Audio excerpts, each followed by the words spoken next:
Hello friends, welcome to SSC coaching centre. दोस्तों, आज की वीडियो में हम बात करेंगे घड़ी के प्रश्नों की। स्क्रीन पे दोस्तों क्वेश्चन लिखा हुआ है और बहुत बार ये क्वेश्चन आ चुके हैं एग्जाम में और कभी भी आ सकते हैं। आप किसी भी एग्जाम की तैयारी कर रहे हो, अगर आपने घड़ी चैप्टर को छोड़ दिया और मान लो घड़ी चैप्टर का ही क्वेश्चन आ गया, क्योंकि होता क्या है, जिसको आप छोड़ देते हो ना वहीं से क्वेश्चन आ जाता है। जो आप छोड़ देते हो कि ये नहीं आएगा भाई, ये हमारे सिलेबस का नहीं है, आ जाता है। तो छोड़ना कुछ भी नहीं है, सब कुछ सीखना है। पूरा वीडियो देखिएगा। चलिए स्टार्ट करते हैं। पहला क्वेश्चन, 8 और 9 के बीच कितने बजे घड़ी की दोनों सुई 8 से बराबर दूरी पर होंगी? 8 से बराबर दूरी पर, 8 और 9 के बीच। तो ये मैंने एक घड़ी बना ली है, उसने बोला है 8 और 9 के बीच। ये हो गया 8 और ये हो गया 9। 8 और 9 के बीच बराबर दूरी लगभग यहां कहीं पे होगी। ठीक है, 8 और 9 के बीच लगभग यहां कहीं पे वो बराबर दूरी होगी कि नहीं होगी? ठीक है, यही तो पूछा है। तो दोनों सुई 8 से बराबर दूरी पर होंगी। इस तरीके का सवाल कभी भी पूछा जाए तो सबसे पहली बात तो ये याद रखें, वो क्या कर रहा है, 8 से बराबर दूरी पर होंगी। पहले वाला समय 8 है, बाद वाला 9 है। वो पहले वाले समय से भी पूछ सकता है, बाद वाले समय से भी पूछ सकता है। अभी जो मैं आपको बता रहा हूं वो पहले वाले समय से। 8 से बराबर दूरी मतलब पहले वाला समय 8 है। तो इसमें करने का तरीका क्या रहता है, आप हमेशा के तरीके नोट करें कि 60/13 इंटू लोअर लिमिट। कौन सी लिमिट? Lower limit. ठीक है, याद हो गया, सवाल भी खत्म हो गया। यही रखना है आपको हमेशा। तो 60/13 में रखूंगा इंटू लोअर लिमिट का मतलब कम वाली लिमिट, कम। ठीक है, कम कौन सी है हमारी? 8 से तो पूछा है, 8 से बराबर दूरी पर, तो मल्टीप्लाई 8 कर देंगे। ठीक है, अभी मैं बता रहा हूं पहले वाले समय से पूछ रहा है। चलिए बस सवाल हो ही गया, समझिए, कुछ बचा नहीं है।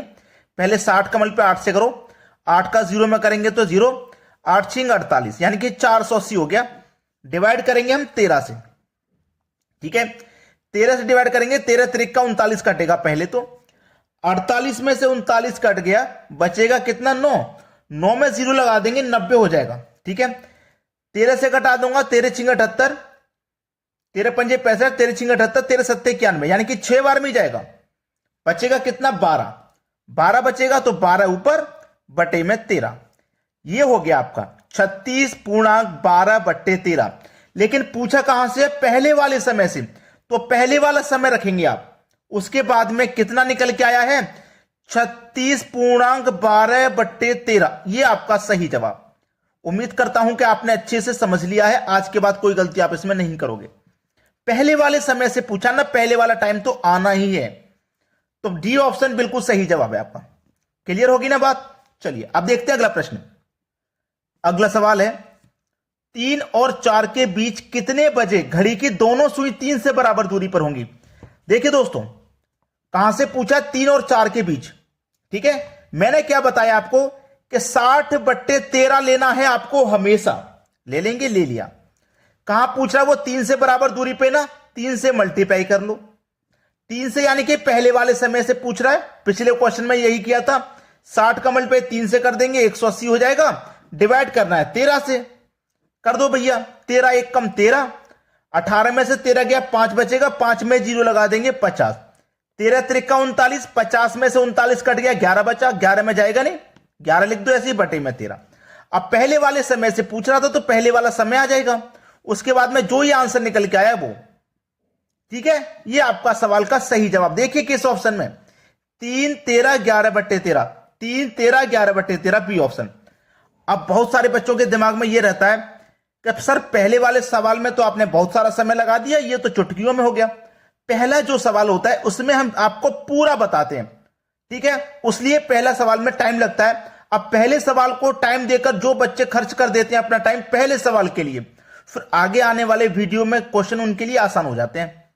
ठीक है, क्योंकि पूरा कॉन्सेप्ट बताया जाता है पहले वाले सवाल में। अब देखते हैं अगला सवाल। अगला प्रश्न है, 8 और 9 के बीच कितने बजे घड़ी की दोनों सुई 9 से बराबर दूरी पर होंगी? अब आया है असली सवाल। अब पहले वाले समय से नहीं, बाद वाले समय से पूछ रहा है, यानी कि 9 से बराबर दूरी पर। जो बच्चे ये सोच रहे होंगे ना कि पहले हमने सीख लिया अब जाओ घर, अब तो हमें पूरा वीडियो समझ में आ गया। गलती करते हैं बच्चे जो पहला दूसरा सवाल देखकर ही चले जाते हैं, पूरा वीडियो नहीं देखते ना, वो गलती कर देते हैं, क्योंकि पूरा वीडियो देखोगे तभी तो पूरी बात समझ में आएगी। अब यहां पे मैंने आपको ये तो बता दिया है कि हमेशा 60/13 से मल्टीप्लाई करेंगे आप, मैंने बता दिया ना, जितने से पूछ रहा उतने से मल्टीप्लाई कर दोगे, ये मैंने आपको बता दिया। 9 से बराबर दूरी पर पूछ रहा ना, तो 9 से मल्टीप्लाई कर दो। लेकिन अब यहां पे सवाल गलत हो जाएगा अगर आपने इतना ही किया है तो, ठीक है, क्योंकि अब पहले वाले समय से नहीं, बाद वाले समय से बराबर दूरी पर पूछ रहा है। तो यहां तक तो कॉन्सेप्ट सेम है, यहां तक तो कॉन्सेप्ट सेम है। जब बाद वाले समय से बराबर दूरी पूछेगा तो इसमें 1 प्लस कर देना है बस। यहां तक तो सेम था पहले वाले के जैसे। जब बाद वाले समय से पूछेगा ना तो इसमें आप 1 जोड़ देंगे, बस सवाल अब हो जाएगा सही। 60 के बटे में 13 इंटू 10, 9 में 1 जोड़ देंगे, 10 हो गया। 60 का मल्टीप्लाई 10 से कर दो तो 600 हो जाएगा, और बटे में कितना 13, कटा दो भाई। 13 त्रिका 39, 13 चौके 52, 8 बचा 80 हो जाएगा, ठीक है। 13 छिंग 78, 2 बचा, 2 ऊपर बटे में 13। अब बाद वाले समय से पूछा था ना, बाद वाले समय से, तो जरूरी नहीं है, क्योंकि जो समय होता है ना वो पहले वाले से ही होता है। ऑप्शन में देखो, आप सोचोगे 9 से बराबर दूरी पे पूछा है तो पहले 9 आ जाएगा, नहीं आएगा। पहले 9 नहीं, देखो सब में 8 दे रखा है। समय जो दिखाएगा वो पहले वाले से ही दिखाएगा, 8 से। तो 8 लिखना, ये कितना है 46, ऊपर कितना है 2 बटे में 13। जो समय दिखाएगा ना वो पहले वाले से ही दिखाएगा, याद रखना। तो बी ऑप्शन प्रश्न का सही जवाब है। चलिए आप देखेंगे अगला सवाल। अगला प्रश्न है, 1 और 2 के बीच कितने बजे घड़ी की दोनों सुई 2 से बराबर दूरी पर होंगी। हमेशा 60/13 तो आपको लिखना है। पूछा कहां से, 2 से, 2 लिख लो। 2 यानी कि बाद वाला समय, बाद वाले समय की जब बात है तो 1 जोड़ देंगे। पहले वाले समय की बात होती है तो नहीं जोड़ते ना, सीधा यही मल्टीप्लाई। और बाद वाले समय से पूछ रहा तो 1 जोड़ देंगे। 60/13 इंटू 2 में 1 जोड़ दो 3, 60 का 3 में मल्टीप्लाई करो तो 180 बटे में 13, कटा दो भाई। 13 कम 13, 5 बचेगा 50, 13 त्रिक का 39, 50 में से 39 11 बचेगा, 11 ऊपर बटे में 13। पहले वाले समय से ही दिखाएगा हमेशा आंसर। तो पहले वाला समय आपका 1 है, कितना निकल के आया 13.11/13। देखो किस ऑप्शन में 13.11/13, यानी कि डी ऑप्शन प्रश्न का बिल्कुल सही जवाब। अब देखेंगे अगला प्रश्न। अगला प्रश्न है, 3 और 4 के बीच कितने बजे घड़ी की दोनों सुई 4 से बराबर दूरी पर होंगी। हमेशा 60/13 लेना है। अब तो रट हो गया होगा, आपको याद हो गया, ठीक है। 4 से बराबर दूरी पर पूछा, 4 ले लो। अब मुझे ये देखना है ये 4 जो है बाद वाला समय कि पहले वाला, बाद वाला है। जब बाद वाला रहता है तो 1 जोड़ देते हैं, और जब पहले वाला रहता है तो 1 नहीं जोड़ते, ठीक है। चलो 60/13, 4 में 1 जोड़ दो 5, कर दो मल्टीप्लाई। 60 का 5 से कर देंगे 300 हो जाएगा, बटे में 13 है, कटा दो भाई। 13 दूने का 26, 4 बचेगा 40, 13 त्रिक का 39, 1 बचेगा, 1 ऊपर बटे में 13। समय हमेशा पहले वाले से दिखाएगा, यानी कि 3 से। 23 है ना, 23.1/13। देखो किस ऑप्शन में 3 23 1/13, 3 23 1/13, यानी कि डी ऑप्शन बिल्कुल सही आंसर। अब देखेंगे अगला सवाल। अगला प्रश्न है, घड़ी की मिनट की सुई कितने मिनट में घंटे की सुई को दोबारा मिलाती है। जैसे कि मान लो घड़ी में 1 बज रहा है, 1 बज रहा है ना, तो मिनट की सुई 12 पे होगी। क्लियर है ना इतनी बात, मिनट की सुई 12 पे होगी, ठीक है।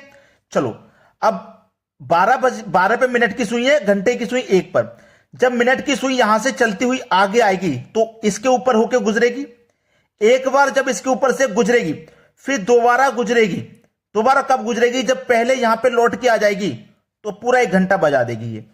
यानी कि 1 बज रहा है घड़ी में, और जब मिनट की सुई यहां पे होके चलेगी तो इसके ऊपर से गुजरेगी, इससे टच होके, और वापस लौट के 12 पे आएगी तो 1 घंटा तब तक हो चुका होगा।